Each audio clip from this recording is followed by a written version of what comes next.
Olá, tudo bem? Eu estou muito feliz porque você me acompanhou até aqui nesse último estudo, onde aprendemos todas as nossas doces e maravilhosas verdades.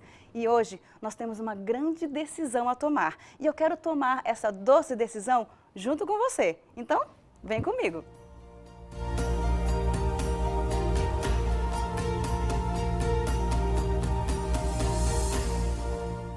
Neste último estudo, nós temos como convidados a professora Wélida Dancini. Tudo bem? Seja bem-vinda mais uma vez. Obrigada, muito bom. E o pastor, voltar.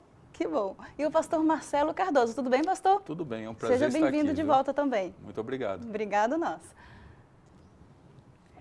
Era uma tarde ensolarada. E ao pôr do sol, aquela luz amarela própria desse momento irradiava pelos galhos de uma árvore frondosa. O tapete vermelho levava ao centro, onde o púlpito era formado por um espesso tronco de árvore. O corredor era ladeado por flores campestres. Ao som de violinos, o noivo chega, montado em um cavalo branco. Minutos depois, a noiva também chega em uma carruagem, ouvindo as primeiras notas da marcha nupcial. Bonito, né? Esse foi o meu casamento. Sabe, foi um momento mágico onde eu pude realmente oficializar a aliança entre mim e o meu marido, recebendo as bênçãos de Deus. Será que na vida espiritual a gente também tem um momento em que podemos oficializar nossa união com Deus, se é que podemos dizer isso, celebrar essa vontade de pertencer a Cristo? Será que tem algum simbolismo? A gente vai descobrir. Wélida, conta pra gente, tem necessidade na vida espiritual da gente fazer uma aliança com Deus, assim, oficialmente? Pois é, Gi, nós passamos esses 18 encontros, né, namorando a palavra de Deus, namorando a Jesus, né, o nosso Criador, mas aqui em João, no capítulo 3, o versículo 7, aqui é contada uma história de Nicodemos, que questionou algo nesse sentido a Jesus, né, o que ele poderia fazer para estar mais próximo de Deus. E Jesus falou para ele aqui no verso 7, não te admires de eu te dizer, importa-vos nascer de novo. Então Jesus ele sugere aqui que nós precisamos ter um recomeço na nossa vida, uma mudança de vida, como quando acontece no casamento. A gente muda o nosso estado civil, a gente muda o nosso relacionamento com essa pessoa que a gente já tinha, né, começando uma nova vida. Exatamente. Com essa pessoa ao lado. Então, ainda no verso 5, Jesus diz, em verdade vos digo que quem não nascer da água e do Espírito não pode entrar no reino de Deus. Então ele mostra aqui que esse novo nascimento é nascer da água e nascer do Espírito também. E isso faz a diferença e marca essa união, esse compromisso, esse casamento que agora eu tenho com Jesus. Que interessante. E tem alguma condição para isso acontecer, pastor? Sim, tem, Gi. É interessante, quando a gente vai à Bíblia, essa condição é apresentada por Jesus. Ele diz assim, ó, quem crê e for batizado será salvo. Quem não crê será condenado. Quando a gente vai a esse texto, as palavras de Cristo, a gente nota uma coisa muito importante. Não basta somente crer nas verdades que a gente agora conhece, mas há necessidade também, diante da salvação, de você se posicionar, de você tomar uma decisão. E essa decisão, é Jesus que está dizendo, é através do batismo, né? Exatamente. E como é que acontece esse batismo? Como funciona? Então, o que é? Essa pergunta que você fez, ela é muito importante, porque isso que o pastor falou, muitas vezes a gente vê pessoas assim, não, eu creio, eu aceito isso, mas o posicionar-se ao lado desse conhecimento, desse entendimento que eu estou recebendo, é fundamental. Isso é que marca que eu, de fato, estou aceitando a Jesus na minha vida. Aí você perguntou como é que acontece esse batismo. Nosso modelo é Jesus. Com certeza. E como foi o batismo de Jesus? A Bíblia aqui em Marcos, no capítulo 1, o versículo 9 e o versículo 10, narram como foi o batismo de Jesus. Diz assim, naqueles dias veio Jesus de Nazaré, da Galileia, e por João foi batizado no Rio Jordão. Logo, ao sair das águas, viu os céus rasgarem-se e o Espírito descendo como pomba sobre ele. Bom, Aqui mostra que Jesus foi até o Rio Jordão e lá ele foi batizado por João, que era chamado de Batista. E o texto diz que quando ele saiu das águas, então ele recebeu essa bênção do Espírito Santo que se manifestou ali em forma de pomba. Então, que elementos a gente tem? Jesus se dirigiu a um lugar onde havia muitas águas. E quando ele saiu das águas, significa que ele entrou nas águas para ser batizado por João. O que a gente entende com isso? Se o batismo se fosse esse batismo em que a gente recebe só algumas gotas, será que haveria necessidade, pastor, dele entrar dentro das águas? Aliás, é interessante a gente perceber algumas coisas que a Bíblia apresenta, né? Porque ela apresenta a forma do batismo, como deve ser feito. E, por exemplo, você menciona sobre a questão das águas, né? Mas se a gente pegar a palavra batismo, no grego, que é baptizo, significa exatamente isso, mergulhar, imergir. E existe um texto na Bíblia que nos dá uma ideia muito mais clara em relação a isso, que é Romanos capítulo 6, a partir do verso 4.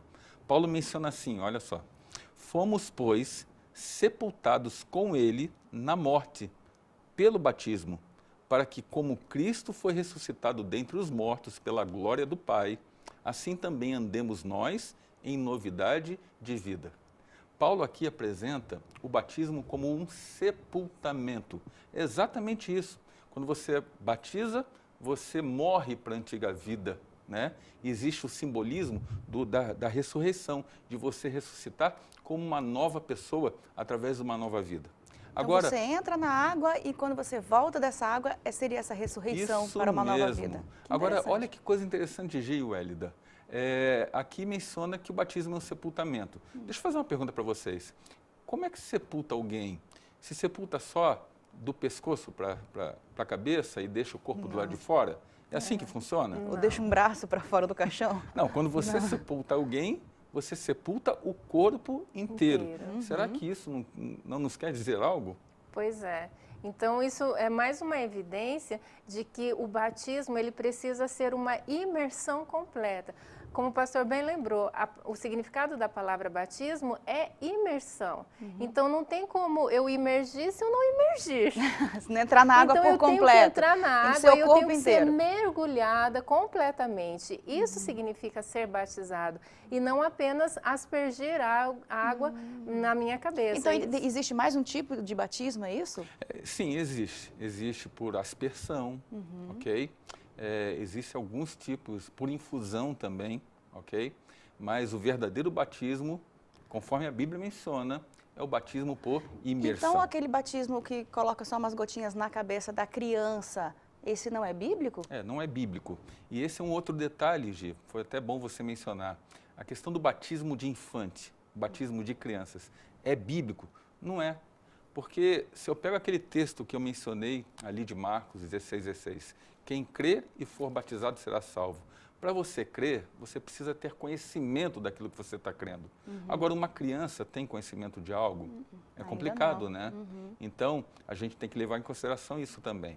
O batismo é uma decisão, é uma escolha. A pessoa já tem que estar apta para decidir isso. Exatamente. Para você tomar uma decisão, você precisa ter um conhecimento prévio. Por isso que nós tivemos esses 18 encontros em que a gente estudou vários assuntos e agora a gente já tem condições de fazer uma decisão consciente. Uma escolha, exatamente. Interessante. Então, a criança ela não tem esse conhecimento prévio e ela também não tem capacidade de fazer uma escolha, de tomar uma decisão. Agora, uma outra coisa que precisa ser pontuada aqui, por exemplo, existem pessoas que já foram batizadas por imersão em outras denominações. Isso. E quando vem para a igreja adventista, sempre vem aquela dúvida junto.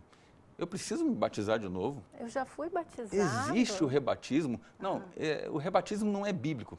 E um texto que é usado para corroborar com esse pensamento é um texto que está em Efésios, capítulo 4. Normalmente, as pessoas aí fora, pessoas de coração sincero, elas usam esse texto para dizer, não, eu já fui batizado uma vez, não precisa ser mais. O texto é isso aqui, ó. Há um só Senhor, uma só fé e um só batismo. Aí as pessoas se viram e dizem, está vendo? A Eu já Bíblia fui está dizendo que é um só batizado, não batismo. precisa. Uma vez batizado, pronto, está resolvido o problema. Será que é exatamente isso que o texto quer dizer? A primeira coisa é o seguinte, quando a gente estuda a Bíblia, não adianta ficar envolvido num texto só da Bíblia. Você precisa cruzar informações que estão na própria Bíblia. Exatamente. Então, o primeiro detalhe quando a Bíblia fala de um só batismo, não fala exatamente da questão da quantidade de batismo, mas envolve a forma, a qualidade do batismo.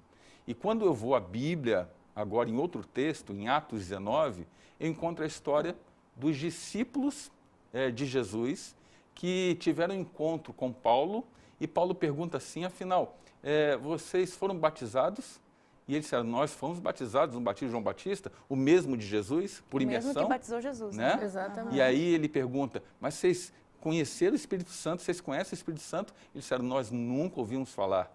Paulo dá o estudo e depois eles aceitam o Espírito Santo e aí são o quê? Rebatizados. Onde é que está isso? Atos 19, 1 a 5. Então, isso mostra que esse um só Deus, uma só fé, um só batismo, quer dizer que você precisa ter o conhecimento de todas as verdades. E é isso que a gente mostrou ao longo desses estudos.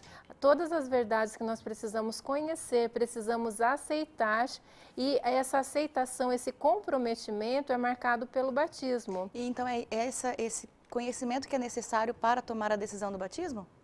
Esse conhecimento ele é necessário para que a gente possa fazer essa escolha. Mas existem algumas condições extremamente importantes para que a gente tome essa decisão. E a gente queria rapidamente mostrar para vocês algumas dessas decisões, dessas condições que são essenciais. A primeira que eu queria destacar é o arrependimento. Isso é descrito aqui em Atos 2, versículo 38, que diz o seguinte: arrependei-vos cada um de vós e seja batizado em nome do Senhor Jesus Cristo para a remissão dos vossos pecados. Então, a primeira condição é o arrependimento. Eu preciso me arrepender das coisas erradas que eu já fiz, das práticas que não estão em consonância com a palavra de Deus. E quando eu me arrependo, a orientação aqui de Pedro é que nós devemos nos batizar. Então essa é a primeira condição. E a segunda é aceitar a palavra. Se encontra nesse mesmo texto, no verso 41.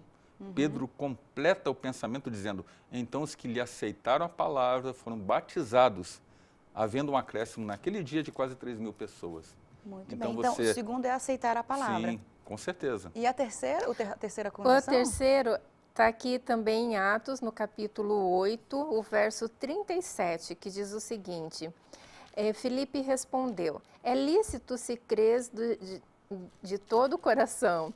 E respondeu, ele disse, creio que Jesus é o Filho de Deus. Então mandou parar o carro, ambos desceram as águas e Filipe batizou o eunuco.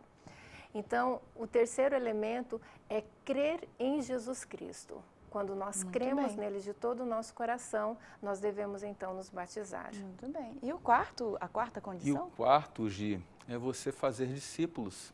Ou seja, a partir do momento em que você se batiza, você se torna um discípulo de Cristo. E o objetivo do discípulo qual é? É discipular outras pessoas também.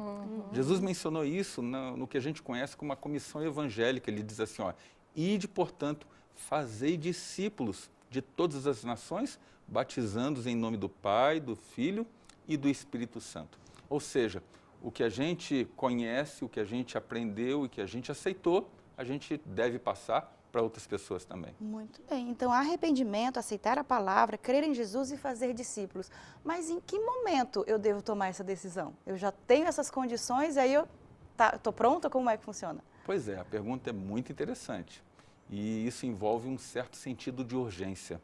Quando a gente vai à Bíblia, principalmente lá em Hebreus, capítulo 3, verso 17 e 18, a gente entende claramente de que o batismo é agora, a decisão é para hoje, sabe? De vez em quando a gente ouve pessoas dizendo assim, não, você pode tomar uma decisão, pode ser para amanhã, semana que vem. Isso não vem de Deus. Ficar mais velho? Não vem de Deus, entende? O batismo, a decisão é para hoje, é o agora. Deus quer assim. Esse texto que o pastor mencionou, ele é muito lindo. Ele diz assim: se ouvirdes a sua voz hoje, não endureçais o vosso coração. Então, a Bíblia, ela nos estimula a ouvir esse chamado e tomar a decisão hoje. Eu não preciso deixar para amanhã, para depois, para um outro momento, para o meu aniversário, para quando virar o ano. O convite de Deus é hoje. Ele quer fazer esse casamento com a gente hoje. Pois é, e eu queria, nesse momento agora, aproveitar para justamente falar algo especial para esses que estão nos ouvindo, estão aqui nos assistindo, porque o batismo é algo muito importante na vida de qualquer ser humano. O batismo envolve a nossa própria salvação. E se eu fosse perguntar para você se você quer ser salvo, eu tenho certeza absoluta que você quer, não é verdade? Então, eu quero que você entenda uma coisa. Dentro desse processo da salvação, há a necessidade de você tomar uma decisão. E essa decisão envolve o batismo. Existe um texto muito bom que nos mostra exatamente isso. É um texto que está em Atos, capítulo 22, no verso 16. Paulo diz assim, olha, e agora, por que te demoras? Levanta-te, recebe o batismo e lava os teus pecados, invocando o nome dele. Ou seja, meu querido telespectador, você que estudou a Bíblia, conheceu verdades presentes, não cabe somente conhecer, não cabe somente acreditar, crer. Há necessidade de você se posicionar. E a melhor maneira para isso é você tomar a tua decisão para nascer de novo como uma nova criatura.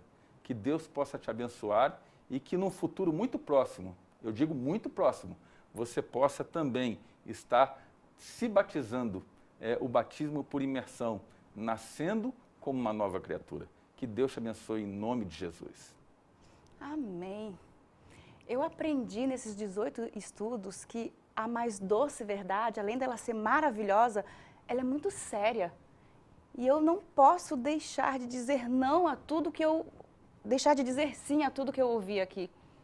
E esse apelo do pastor Marcelo, não poderia, junto com você, deixar de responder sim. Eu quero entregar totalmente a minha vida a Deus. Eu espero que você tenha tomado também a mesma decisão nesse nosso último encontro. E se eu não te encontrar mais aqui, através desse DVD, eu espero que um dia nós possamos nos conhecer pessoalmente lá no céu, aceitando cada verdade, cada doce verdade que nós aprendemos aqui. Um beijo para vocês.